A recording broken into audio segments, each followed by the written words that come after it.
On this week's episode of the Imagineers Disney podcast, both Susie and I give our definitive Star Wars film rankings. So stick around, you're not going to want to miss that. All that ahead on the Imagineers Disney podcast.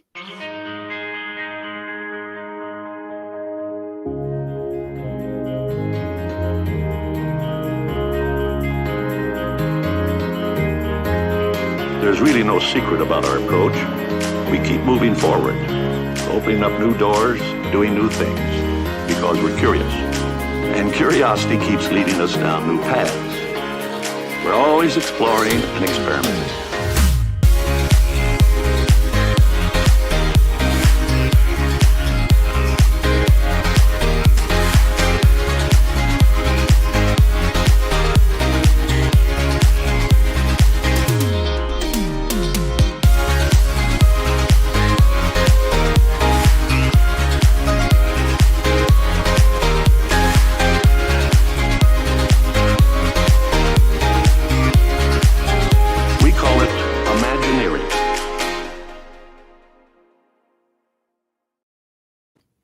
Hello, everyone. Happy Tuesday to you all. Hope you all are having a great start to your week.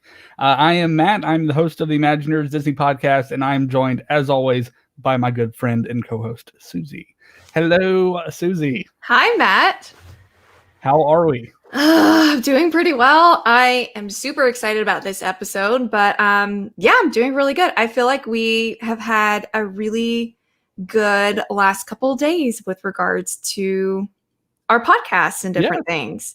Yeah, it's been a lot of fun. We had a fun weekend this past weekend. Of course, every Friday night we watch a movie. Almost every Friday night. We took a break for a couple of weeks, but we watched. I wanted to ring it up so bad. We watched The Country Bears, and it's so awful. I will probably never watch it again. I'm just going to keep my memories of the Country Bear Jamboree where they are, as just cherish them, because that movie should never have been made. Oh, it was so fun. It's always fun watching a movie that's not the best and just poking fun of it, but it knows it's not a great movie. But yeah, I just wanted to bring that up because I know how much I think deep down it just resonated with you, that movie. I think it moved you in emotional and spiritual ways, possibly, and you just haven't accepted it yet. It's been a few days. Let it simmer. So, if you've ever seen the movie Zombieland, there is a bit with Bill Murray, and spoiler alert, as he is dying, they ask him if he has any regrets, and he says, "Well, maybe Garfield." I wonder if Christopher Walken, I wonder if The Country Bears is his life regret. That's what I want to know. I don't think so. If I have a chance to ask him. I don't think anyone could regret that. But we are this coming Friday. So if you're watching live this Friday, what's the date? Like the 15th? I think we're going to be watching The Muppets from 2011, I believe. So the recent one with Amy Adams and Jason Segel. And that'll be really fun. That one is one that we can all get on board with. So yeah, we'll touch on that. We'll touch on that at the end of the episode tonight, just as a reminder where you can find us on all that social media platforms. But before we get started in our main topic, where we're going to be ranking the Star Wars films, this came down today, and we have to point it out because I love it so much. I'm in love. Ooh. They have installed the new pylons, prism things in front of Spaceship Earth. So, for those of you who don't understand why this is a big deal, it is because it is actually going back, way back to original Epcot, and it is almost a perfect representation of what they were back then. So it's not quite done. They still have some work to do, but man, it looks so good. And especially with all the cuts that have come to Epcot, it's nice to see positive progress. Still coming to that area, and we know that we're still getting things. We're not getting all the things, but it is good to see that. It's gonna be okay. Good things are still coming. not all the good things, but that's all right.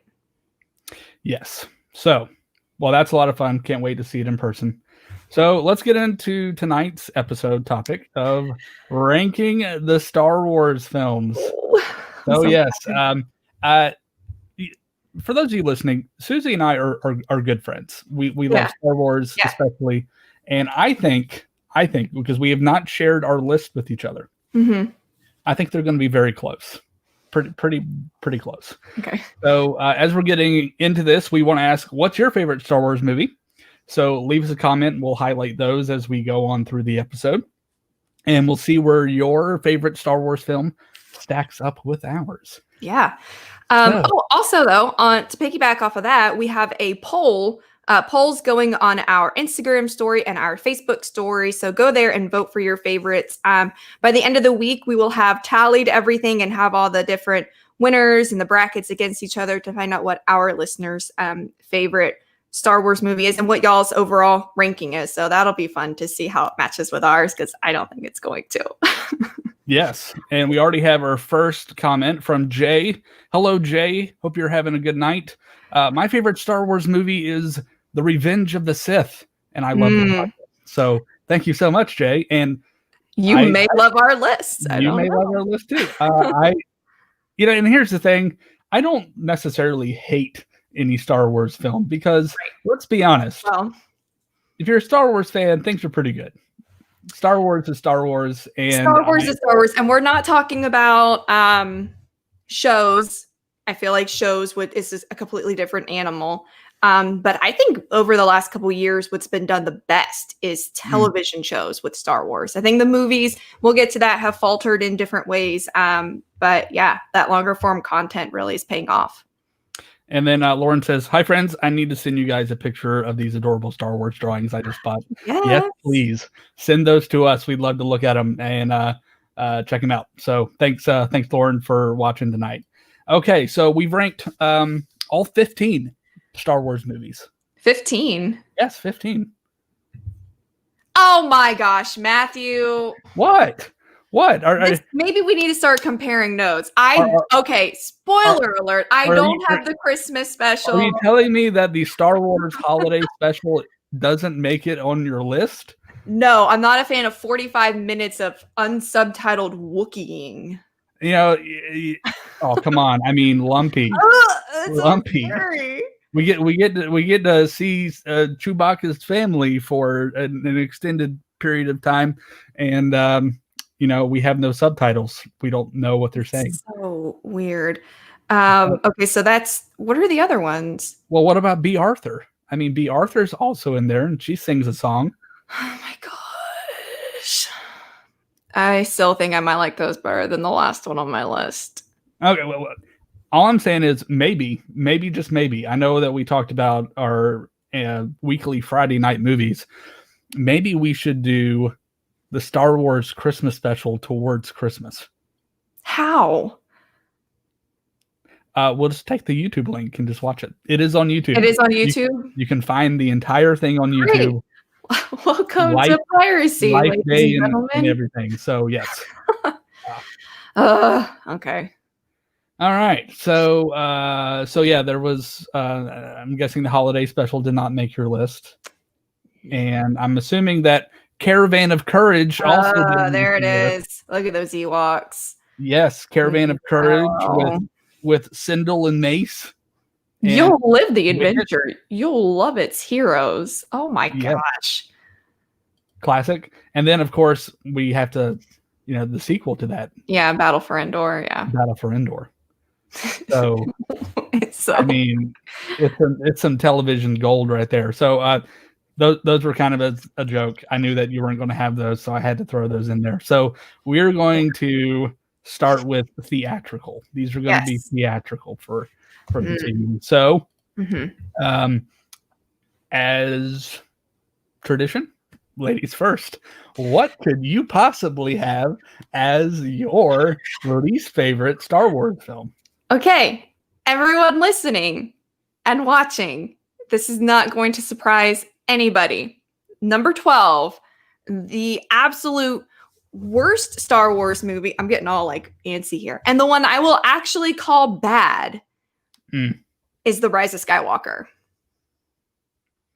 And I need to go ahead and apologize because in December of last year when we reviewed this movie, I wanted to like it so bad, you guys. I feel like I went soft on it. I was nervous. The only reason I didn't like it was because I guess spoilers, whatever. Ben dies, and that's absolute bullcrap. And so I was like, oh, maybe that's the only reason I don't like it. It's not.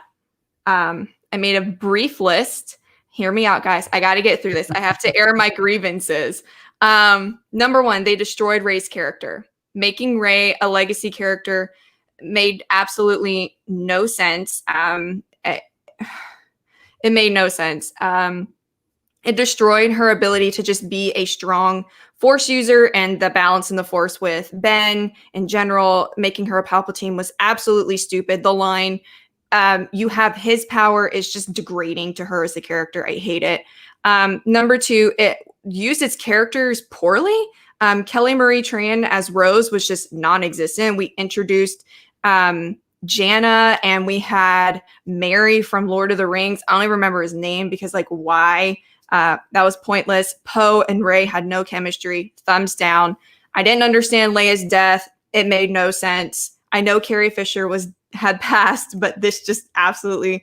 There's only so much you can do. I'm just saying. It just wasn't good. Palpatine was a mistake. He has no connection to the other two films. Obviously, I hate that Ben died, and giving Rey the new mantle that she's been like adopted by Luke and Leia as a Skywalker is also just stupid. All the Skywalkers are dead. It should be called Episode 9, The Death of All the Skywalkers and All of Your Hopes and Dreams. And I don't like it. And that's all. There's no rising. You're not wrong for it being the final. Thank you. So there's two good things. Two good things in that movie. Hear me out, guys. I will get through this quickly. One, the scene with Ben and Han is really good. Two, it's not done well because it doesn't make any sense why the Jedi don't help Ben in trying to save Rey. But hearing all the Jedi voices at the end is nice. But okay. Yeah, so well, I don't have quite as strong feelings for that one, but that's okay. My bottom on the list is the Clone Wars, the animated film, the movie that they released. Yeah, it's just not great. There are a lot of flaws. Fortunately, this was in 2008, so we got more Clone Wars episodes after that for the television series, and the animation for the film was just not good. It was just not good. Not very clean. And the story was just okay. Yeah. The story was just okay. I mean, the stuff with the Hutts was pretty cool, but overall, that's probably the bottom of my Star Wars list. So, yes. Yeah. Understandable. Well, I didn't want to say anything because it's my number 11, and I hope our friends James Arnold Taylor and Ashley Eckstein are not listening, because we love the show. We love you guys. Obviously the acting is great in the show, and the movie. Yeah, my thing is not the problem. The plot to me is just bizarre. It's just like, this is what you chose to introduce. I love the introduction of Ahsoka, but kidnapping Jabba the Hutt's son and he looks like a booger, it's just not the best representation I feel that they could have done to kind of kick off that period in Star Wars history. So yeah. Okay. So that was 11 for you was Clone Wars. Okay, cool. My number 11 is actually Attack of the Clones. So there's so much not to love about this movie. The script is just awful. There are that's probably its weakest flaw. It just God bless those actors like Hayden Christensen and having to deliver on those lines. I give them credit for trying, but I mean, I I feel bad for the guy because people are mean. Star Wars fans can be mean. And at Celebration, I actually watched a guy go up to his photo thing, photo event with him, Mhm. and he had a jar of sand, and he took a photo with Hayden. That's just So- like you're wasting a lot of money to be really mean to someone who had zero control over the script. Yeah. Like you just wasted like $85. I think the prequel movies in general are kind of suffer from just really bad script. So Mhm. Clone Wars is at the bottom of the list for me. You're just not feeling any clones. Yeah, I don't know why. I love Clone Wars the The series. show, yeah. The series Yeah. is amazing, but yeah, there's just a lot of stuff lacking from that movie for me. Mhm. Okay. I'm Number not going 10. to comment on that movie until I get to it, and it's not yet. My number 10 is The Phantom Menace. Okay. I'm not gonna lie to you guys. I was very young when I was introduced to Star Wars. I did not understand a large portion of this movie because now that I'm older, I look back and it's brilliant. The political web that Palpatine is weaving. But 9-year-olds or whatever don't really understand like trade routes, and everyone's got British accents and just like what's going on. The saving grace in this movie by far is Duel of the Fates. It is possibly the best lightsaber duel in the whole series. And the music is phenomenal. I'm actually going to go out on a limb and just say this now. I think the music in the prequels is better than the original or the sequel trilogy. I think some of the best scoring is from episodes 1, 2, and 3. So yeah, I have. It's not that I don't. Actually like the Phantom Menace. I just don't think I like it better than some of the other ones on the list.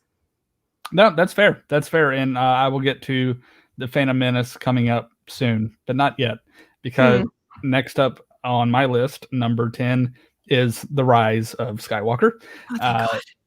Much for the same reasons that you said. There's just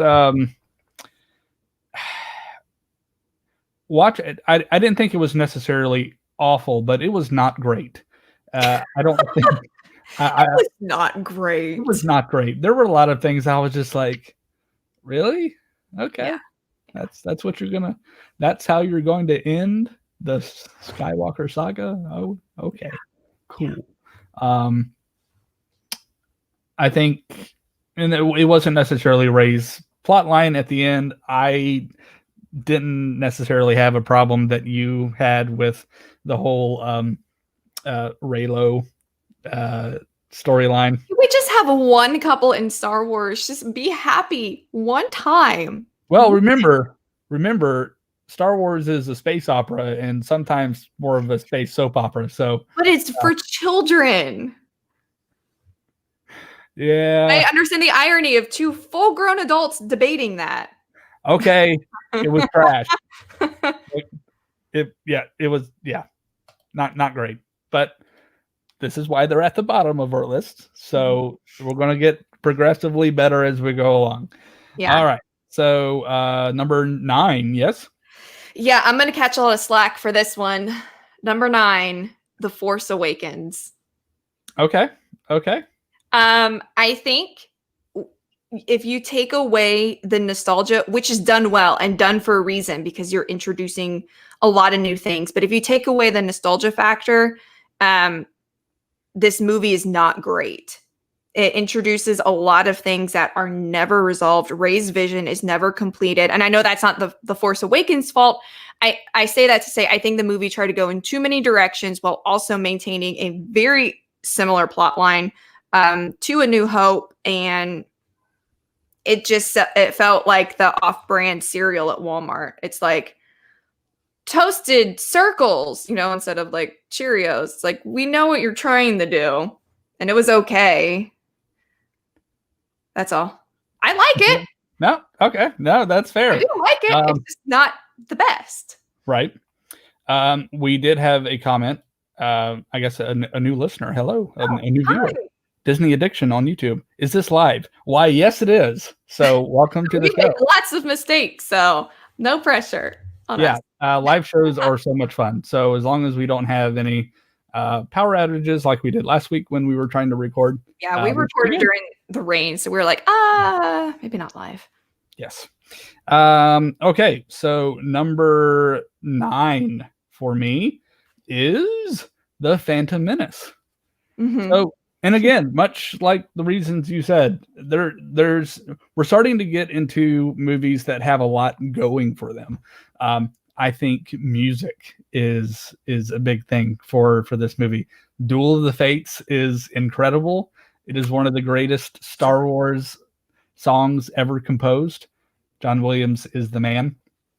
Qui-Gon Jinn is an awesome, being introduced to just new characters. Yeah. That you kind of like latch on to. Qui-Gon, and then Darth Maul. I think awesome villain. And the impact that he ends up having in other things. Right. Yeah, because he was so underutilized in this movie. It's like, oh my gosh, we see him on screen for like 10 minutes. Yeah, he's shrouded in secrecy, but he's one of the coolest characters ever in Star Wars.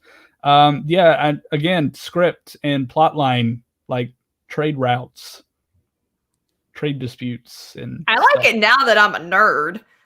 But kids, yeah, as a 12-year-old kid, and like, so yeah. So Phantom Menace comes into my list at number 9. All right, number 8. This is where I have Attack of the Clones. Okay. And I love the music in this. You guys, Across the Stars is another example of just really, really great musical composition. Also, can we just talk for a minute about Ewan McGregor and how excited I am for him, obviously, to come back in the Obi-Wan series, but he's just so good in the prequels, and he's super great in Attack of the Clones. And of course, I was a kid growing up watching Star Wars, and I'm a girl, and I love Padme's outfits, and it's really cool to see how her outfits reflect her character development, her personality. And so I was a little distracted by that, and I'm a little biased just because I remember thinking, oh, that's a pretty dress. But whatever. To me, I think, the dialogue isn't fantastic, but Anakin's never really had an opportunity to flirt, so give him a break. He ended up getting Natalie Portman to marry him, so it worked out okay. And there is no good lightsaber duel in this movie. No, there is not. The Count Dooku, Yoda. I mean, you mean the stunt double for Christopher Lee and the CGI frog? No. Wow. There's no whatever. Okay. It's not great. Not judging you at all. No. Fine. So. Oh, I keep seeing this, and I meant to say it earlier.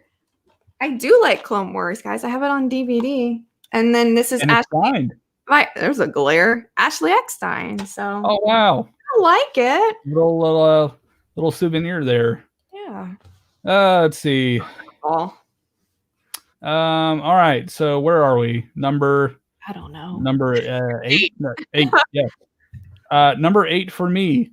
Solo. A Star Wars story. I actually really liked this movie. This is where we're getting into okay, I really like these. These are fun. Yeah.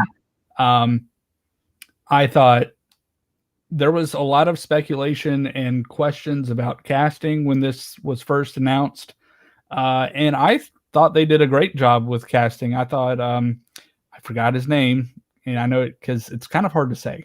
Do you happen to know who? No, because it's kind of hard to say. Because it's kind of hard to say.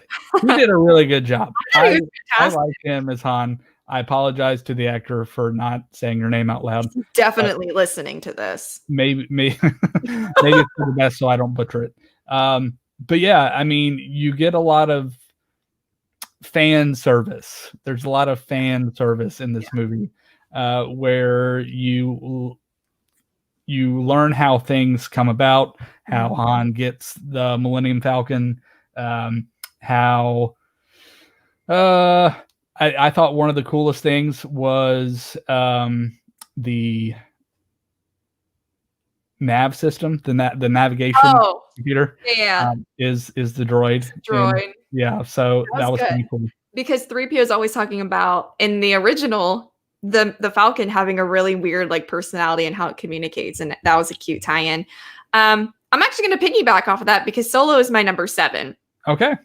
It's so underrated, I think. But it's getting more attention. You're starting to see rumors about like a Lando show, which I like Donald Glover, but I don't really know if I want a Lando show. I would rather have a Kira or Darth Maul show where it's focused on like Crimson Dawn and you get to see like that underground side a little bit more. I think that would be really cool. But it's a really fun movie. It is not, there's nothing stressful about Solo. You're not, and good or bad. It's not like, oh, I don't like this, like The Rise of Skywalker. Or it's like, oh, this part's gonna make me cry, like coming up on our lists, Revenge of the Sith. Great movies, but Solo is just pop it on. It's fun. It's fun. It had a great cast too. Like just everybody in the cast is super solid. And then of course we get that surprise at the end of the movie. I really want a second. I want a sequel. I want a sequel to this movie.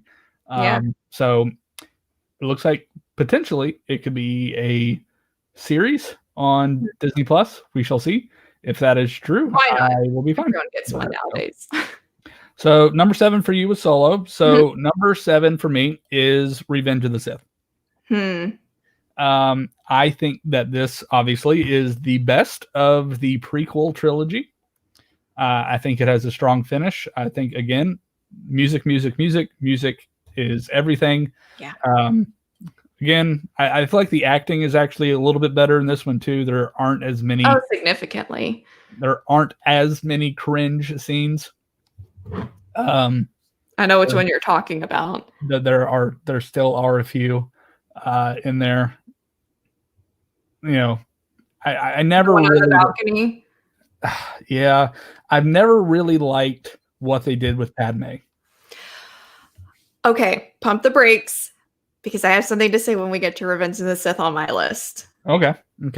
And then let's discuss it because I do think that needs to be mentioned. So do you want me to hold what I'm thinking? We'll have a Padme. We'll have a full Padme discussion. We'll have a Padme discussion coming up. So, but the lightsaber duel on Mustafar is maybe the best lightsaber duel in all of Star Wars films. So, it is without a doubt. Christoph does not agree with my positioning. Christoph. I think he's a little low. So we've been pretty similar I still think we're a little similar. I think this might be maybe our biggest difference because it's higher on my list. So, and going back, Dodgers. Oh my gosh, I foresee Infus Nest making an appearance in the Cassian Andor series. I think it makes sense with the kind of building of the rebellion. I think that's a great opportunity for that character to return. Yeah. I love that. I'm being called out. We have some fans who think that Revenge deserves to be in the top 4. I mean, again, this is where it gets kind of hard in ranking things. So it did come in at number 7 for me. Wow, that's a lot of excuses, Matt. Yeah, I know. Ayla's watching with us tonight. Thank you for tuning in. Star Wars isn't my strong point. I've only seen the first one, so I'm pretty useless with this topic. Well, don't let our opinion determine what you do and don't watch. Seriously, go watch all of them. You know, we're in the middle of a pandemic. If you're working from home or whatever, just watch it at your leisure, and hopefully you'll come to love them as much as we do. Because again, I think that most Star Wars films are just fun to watch. Good. Yeah. So, where are we? I don't even know. I think 6. Yes. 6. All right. Ironically, my 6 is Episode 6, Return of the Jedi. Okay. I think the ending in this movie is phenomenal. I think that should, in hindsight, be like the ending of the Skywalker saga, just because there is hope. There is conclusion. You feel satisfied. I love the ending of this movie. I think it starts off a little slow, and then the middle is kind of slow, and then obviously once you get to Endor in the end, like it picks up, but it takes a while to get going. But I mean, I know I may get some slack for having an original trilogy movie that low, but whatever. It made me cry the first time I watched it, like Yeah. legitimate tears. So what made you cry? Just out of curiosity. Vader, the whole like Mhm. redemption, like this is Yeah. a good redemption story. And yes, he died, which is why I'm so mad that Ben died. Like I've seen this before. But sacrificing for, his son, and there's a line where he's like, we got to save you, and then Vader's like, you already have. And I just was like, oh, George. That was a That great hit deep. It's good. writing. Great writing. It's good. So yeah. Number 6 for me is not Return of the Jedi. So we'll get to that in a minute. But Okay. number 6 for me is The Force Awakens. Mm-hmm. So not as low on my list as yours, which again is fine. I didn't think this was half bad. I think there had been a break between obviously Revenge of the Sith and this movie as far as production goes. Yeah. So, and we knew that we were getting the original cast back in some form or fashion. I think there was just a lot of hype built up for this. And I think for the most part, they played it safe. I think they played it fairly safe for this movie. So I think there was a lot of things to love about it. Introduction of new characters like Kylo Ren. I think Kylo Ren is a great Star Wars character. Wasn't really keen on Starkiller Base, with essentially another Death Star. I'm like, all right, come up with something new. But we did get some, again, new characters like Kylo Ren and BB-8. I mean, BB-8's amazing. So BB-8's cute. Yeah. He's fun. So there are a lot of elements that were fun and a lot of new elements. So I number 6 for me was Force Awakens. Mm-hmm. And apparently that is too high on my list for some, so I apologize. It's too safe. You said safe, and like that's the right word. It's too safe. Yeah. Disney Addiction asked the question, do you put all your podcasts on Spotify? Thought this would be a good point to plug this in. Yes, we are on Spotify and all major podcast platforms. So however you like to listen, you can find us. So yeah. All right. We are going into the top 5. We've reached the top 5. All right, Lizzie, what do you have at number 5? All right. This movie used to be higher on my list. And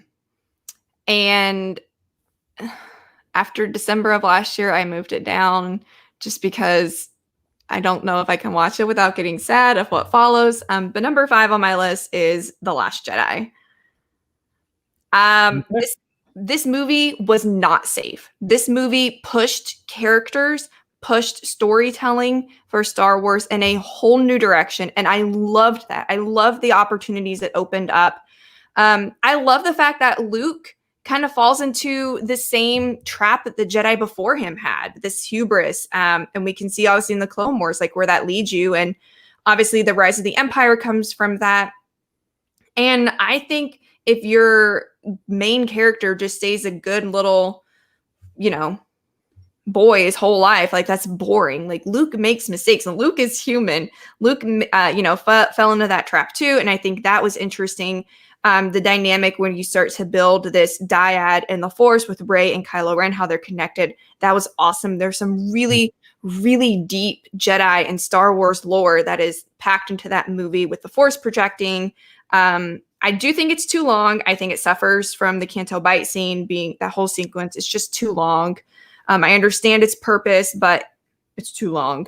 I'm not sure there was a purpose for the Canto Bight scene. The purpose is it shows Finn the actual impact of the First Order on the galaxy, because up until that point, he's about just getting away from it and saving Rey, and now he understands that this is bigger than just us. This is like an actual like galaxy. Like it really makes it more personal to him. Seeing the impact that wealth and warmongering and all that stuff has on the galaxy. I also want to say this might be the most beautifully shot Star Wars movie, hands down. I'll get to that on mine. I agree. Too. I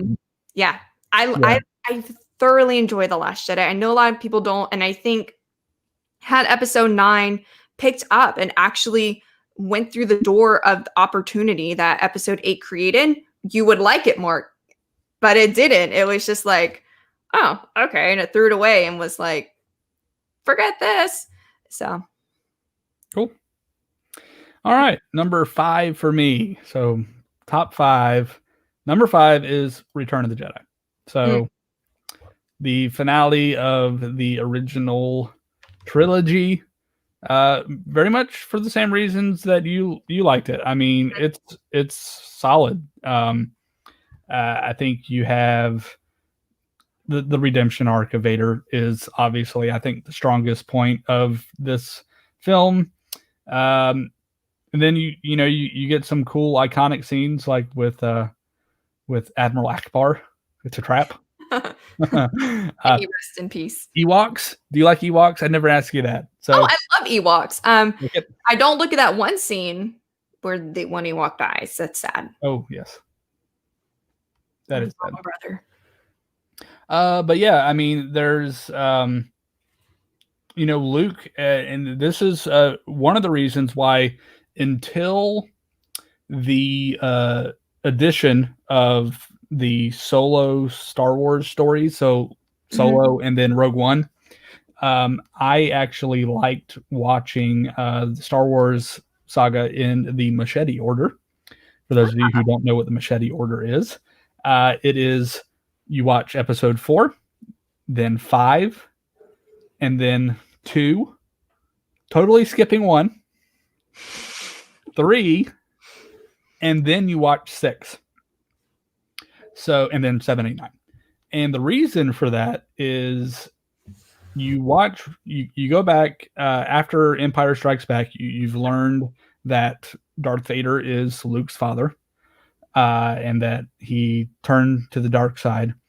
And then you immediately go back to episode 1, 2, and 3, where you see that progression, how he went from a child all the way to an adult, and was seduced by the dark side.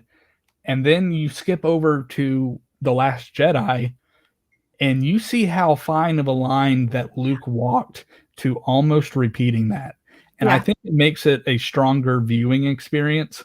Now I kind of like watching it 1 through 9 with the other ones in. But before that, I think that really made the Return of the Jedi one of my favorite ones. Just seeing that that line that Luke walked and how close he became to following in his footsteps with his father, but eventually obviously decided not to and wound up helping his father be redeemed. So, well, there's a really cool feature in all of that when Luke is throughout the whole movie, he wears black. The entire film, when you see him in Jabba's palace all the way to the end, even in the throne room when he's fighting Vader, he's wearing black. And at the very end, his top, like his, was it blouse? What? His shirt? His shirt kind of like the top button kind of like comes undone and it flaps back, and you can see the side of it is white. And that's just a really cool feature of, you're right. He was right there. And right when he makes that decision of like, I can't do this. I'm about to do the exact same thing that my father did, fall into the same trap. That's when that kind of opens up and you see like who he is the whole time, which also makes Luke's kind of progression into what he does in The Last Jedi also makes sense. Like everyone has that inner line that you walk between, good and bad. Right. And the last thing I'll say about Return of the Jedi, I am team Yub Nub. I want, if they ever release another version, another cut of this, I want the Ewok song to be brought back into the film and not what they replaced it with. I want Yub Nub back and maybe original Anakin. So no, time has come. We have an actual Anakin. Like we're not going to age whatever. Oh boy. All right. number 4. All right, guys, everyone's been waiting for it. Number 4, Revenge of the Sith. Revenge of the Sith. This movie, I always liked it. It was always the best of the prequels to me. And Agree. then it's hard because a film needs to be what it is on its own, but the Clone Wars just adds so much more emotion to these characters. Especially, that's what makes the Anakin and Obi-Wan fight so good. Not just that it's choreographed great, but there's emotion, like really deep emotion behind it, and you feel that. Of course, this movie has been memed to death with "Hello There" and the high ground, and it's great. But Revenge of the Sith is just really good. You finally get a really good representation of all of these characters and the complexity of why Anakin fell to the dark side. You start down a path because you think you're doing the right thing. It seems really easy because you think you're being selfless, do it for someone else. And then, of course, you always get sidetracked by power, and you can see how he's been manipulated this whole time. It's just really good, and I wish this quality had been brought to the other 2 prequel films, but and one thing I'll say, and this is kind of the weird thing about watching the Clone Wars television series, it seems so abrupt in the movies. Like kind of watching, if you watch the Clone Wars and then like alongside it go watch Revenge of the Sith, it's just like it doesn't seem like the same Anakin. I don't know. I don't know if does that sound weird? Am I wrong in that? It's more of no. I mean, I definitely see that. He's always kind of had that little like, oh, this is like there's something uncertain. Like Anakin's got a dark side, but would he go to the dark side? And I mean, he really crosses that line a lot in Clone Wars. Like he really flirts with it a lot. No, I understand what you're saying. If you're not as familiar with it, it may kind of seem like, oh, well, we know he has to be Vader. But the way that he became Vader, initially, I was like, to save his wife. But that's how it is. It's always you're being, oh, we got to talk about Padme. Yep. Talk about Padme. Here it is. All right, you guys. Padme did not die of a broken heart. That is dumb. It's the dumbest thing. Which was really dumb. Padme doesn't just lay down and die. I mean, in Geonosis, she picked her lock and climbed to the top of the little thing, in the arena. So the theory that makes the most sense, especially with how the movies cut back and forth, is that Palpatine is using the dark side because he can, to an extent, control life with the Force. So he's using the Force to suck life force out of Padme and sustain Anakin while he is going through his transformation into Darth Vader. It also makes sense because the droids can't figure out what's going on because droids don't understand the Force or life force. So she's literally having her life sucked out of her. It's killing her to save him. And that's why he said he could feel Padme. Right. And, there is some script discrepancy because of the actions taken in Revenge of the Sith. Because if you remember, Leia in, I think it was episode 4, says that she does have memories of her mother. Return of the Jedi. Yeah. Return of the Jedi. Yeah, that's right. So it's just the Force, Matt. Just say Force. Yeah. Kind but sad. Yeah, sure. Little things you overlook when writing things. Well. That's not perfect. Yeah. All right. So that was number 4 for you. All right. So number 4 for me is The Last Jedi. There she is. There she is. This is my favorite of the sequel trilogy of 7, 8, 9. I agree with you. I think that it is maybe the most beautifully shot Star Wars films ever. Stunning. It's so beautiful. Like great, the cinematography done with that, choosing the colors for that, and with the red and the white of the salt. It's so beautiful. Yeah. The movie does have its flaws. I think the whole thing with Leia was kind of not great. That was, hindsight is, everything. But, with Carrie dying after this filming, it made it difficult, and perhaps they should have just let her die to begin with in episode 8.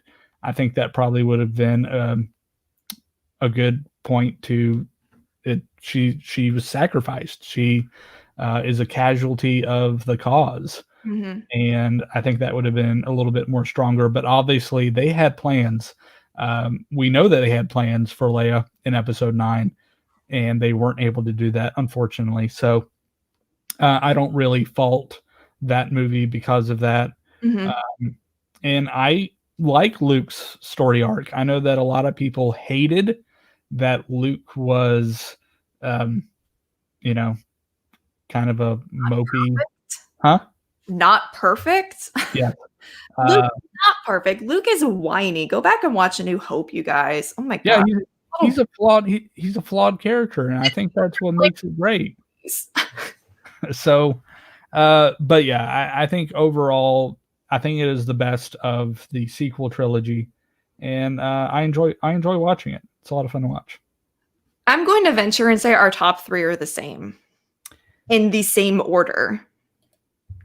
And Chris Knight says, and those boxes, yes. Oh, yes, the crystal. There were so many like unique original things. Yeah. Original things. I know that Christoph, I know he said something. He didn't really like the Porgs. He said, "Well, I had some good moments. The thing that ruined Last Jedi for me was the Porgs. I love them. Basically a copy of the Tribbles from Star Trek." So whatever. I'm Team Porg. I like the Porg. Yeah. So. All right. So looks like we are to our top 3, and okay. I'm willing to bet that our top 3 are the same as well. Yeah. All right. Number 3 for me is A New Hope. Yep. Okay, cool. Right. I mean, it's the one that started it all. It's not even called A New Hope. It's called Star Wars. This was unheard. Like literally the term blockbuster was like coined because of this movie, because the line to get in was broken up because it would go around the block and across streets. Like it was insane. And, no one heard of these people. No one heard of George Lucas. It was a huge risk on every account. If you watch any documentaries on making Star Wars, it should have failed. But again, I don't care what anybody says about the technology in these movies. Story forever will be priority over technology. Always. Just because you don't have the tools to make it work, or you have the tools 20 years later and you manipulate it to death, whatever. But yeah, it's just good. It's just good. It's Star Wars. It's great. It's number 3 for me as well. It's where it all began, just like you said. It's so iconic, and it is literally the foundation of one of the most popular, if not the most popular, franchises in film history. And just what they were able to do technology-wise with Industrial Light and Magic, the creation of that. Obviously we were not born when it came out, but I know people who did. I had family members who went to go see it in 77. And, that opening scene with the Star Destroyer coming over the screen. I mean, it is a jaw-dropping experience for the first time. And it was so unique. Again, story, there are some weak points to it. I think the dialogue is a little cringy at times.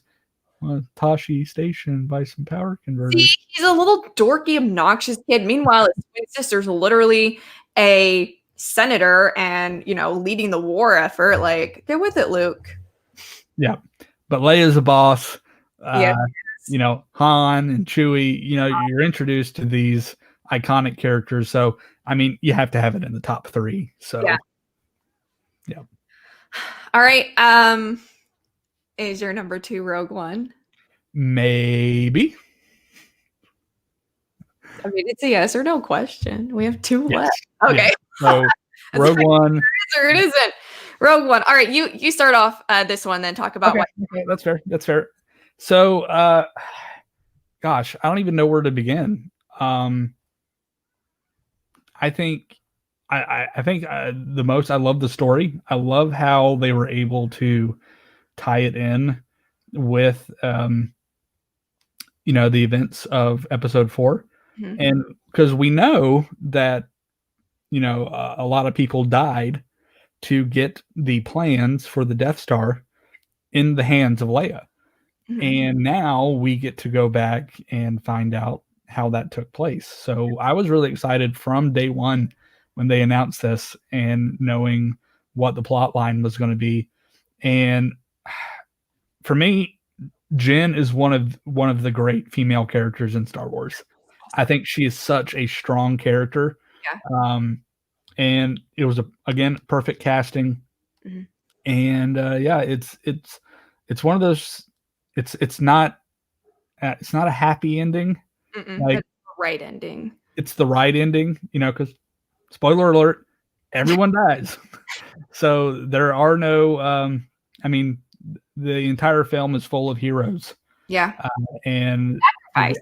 It shows when you believe in something, it's not always going to be rainbows and like, oh, we get the plans and everybody's happy. Like, if you believe in something, you have to be willing to pay for it. And that's what this movie does. And of course, the ending with Leia and Vader. Oh my gosh. Yeah, it's just Rogue One is great. Rogue One is sad, but Rogue One makes you still feel good things. And again, I'd like to point out the score. So not John Williams, but Michael Giacchino.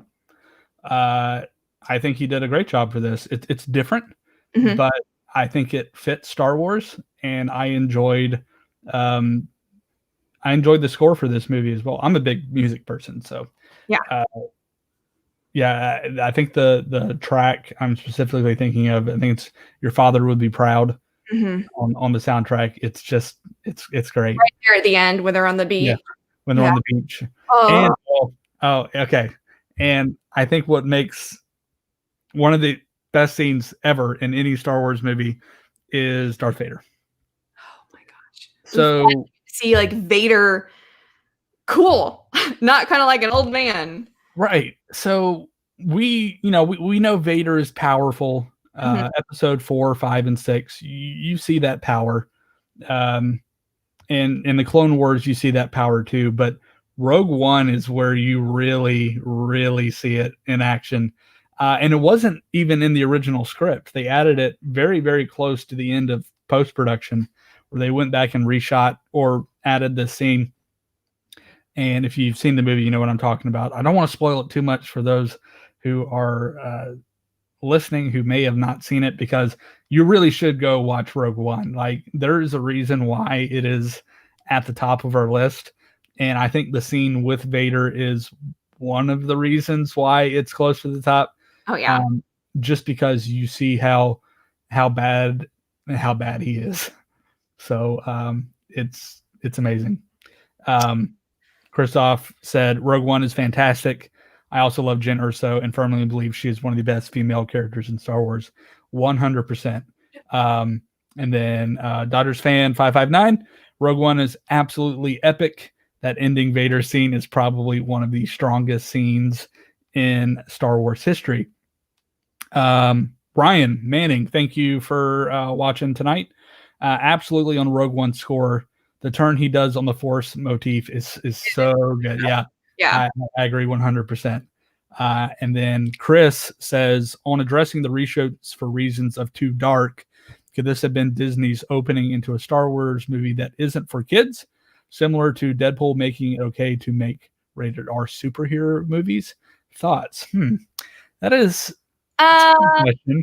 don't know, because you still have that Disney name, and it's going to be really, I mean, now that Disney has like 20th Century Fox, like, things are a little bit different, but I think it's still going to be really hard for Star Wars to ever get to that point. I think this is the opportunity they would have done it. So I don't know. I don't really see it going that way, but and yeah, I think maybe if, I mean, there's always potential with the upcoming, spinoffs and series that they plan on doing to add a little bit more freedom into that. So time will tell, but I think there is always going to be the element of I mean, even George Lucas said it himself. This is for kids. Like Star Wars is for kids, both the young at heart and the actual young. So I think they do have to kind of walk that line and just be careful with content. But I've never really been, I've never really thought that. Well, Deadpool also line. had existing source material that played into that. So this would be basically starting from scratch and giving an excuse to do a rated R. And I think that's just going to be harder for the reasons you mentioned. Yeah. We got a couple more comments. Stephanie Perweda says, I still haven't seen them all. I'm working on it though. My husband and I are on episode 3. Ooh. All right.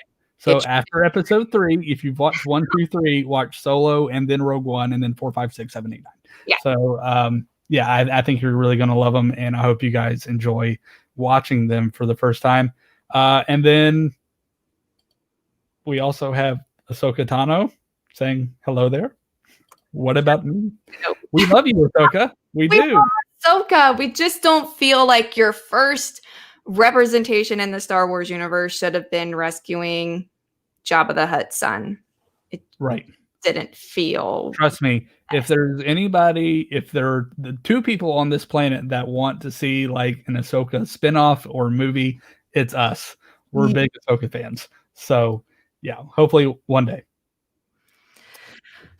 All right, number 1. All right, number 1. We've reached number 1, and big surprise. Empire Strikes Back. Greatest Star Wars movie. It's the greatest sci-fi movie of all time. It's perfect. I have absolutely 0 complaints about this movie. Not even a sarcastic one. Yeah, I mean, I agree. I don't think I have any negative comments on it either.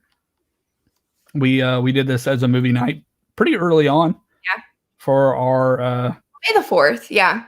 Oh yeah, that's right. We did it May the 4th. So if there's one Star Wars movie you're going to watch, I think it's this one. Obviously, watch all of them, because I think if you watched Empire Strikes Back by itself, it wouldn't make sense. But you need to know what's going on. You need to know what's going on, but the payoff is so good. Solid. The character development, the dialogue, the pacing, the music, the introduction, the Imperial March. It's just iconic dialogue and scenes. You got Han and Leia with "I love you, I know," which is maybe one of the greatest unscripted lines of all time. Love it. Then, of course, "I am your father," which is the biggest surprise maybe of all film, I would venture to say. Yeah, it's so twist. What else? Like you said, the music is phenomenal again. John Williams, and then you get into really cool places like you go from the ice planet of Hoth, to the swamps of Dagobah, and to Cloud City. Like literally all these different elements. Yeah, it's perfect. It is maybe the perfect Star Wars film, and Christoph. Empire Strikes Back is definitely the king of Star Wars movies. One thing all fans can agree on. I think most Star Wars fans would agree that Empire is probably at the top of the list. So yeah, we made it through. Dodgers fan. Yep, Empire is king. So yeah, we made it through. We hope that. I know there were some disagreements in the chat during this. Maybe some things were too low or too high, but they're mostly on my side, I feel. Nah, a lot of people disagree. No, I think they agreed with me. I think you're wrong. Yes, they disagreed with me most. So Susie is the most popular one, of course. So I'm not wrong. That's the thing. It's not wrong. But I think that's what makes Star Wars great. I think that these movies pull different people in for different reasons. Yeah. And it connects with people in just different ways. Mm-hmm. I think that's what has made it stand the test of time. And I think that is what will continue to make it stand the test of time as we go on through this. So, yeah. Well, I think that is going to do it for this week's episode. Thank you guys, as always, for listening. If you haven't subscribed to our podcast, you can find us. We are on all podcast platforms, but you can find us on Apple Podcasts, Google Podcasts, Stitcher, Spotify, anywhere you like to listen to your podcast, you can find us. Also, you can find us on social media. We are on Facebook, Instagram, Twitter. We're on Discord, where we have our Friday night movies. We would love to connect with you guys and take any of your questions throughout the week. If you've loved the podcast, please share it, either on social media or just word of mouth. We've seen a lot of growth over the past few months, and we have to attribute that to you. So thank you for sharing it with everybody. And we just love doing it every week. We have a great time. And we look forward to coming back at you next week with another great episode. And until then, friends, remember, if you can dream it, you can do it.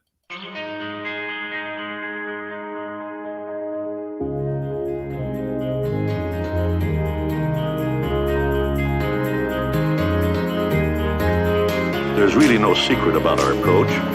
We keep moving forward, opening up new doors, doing new things, because we're curious.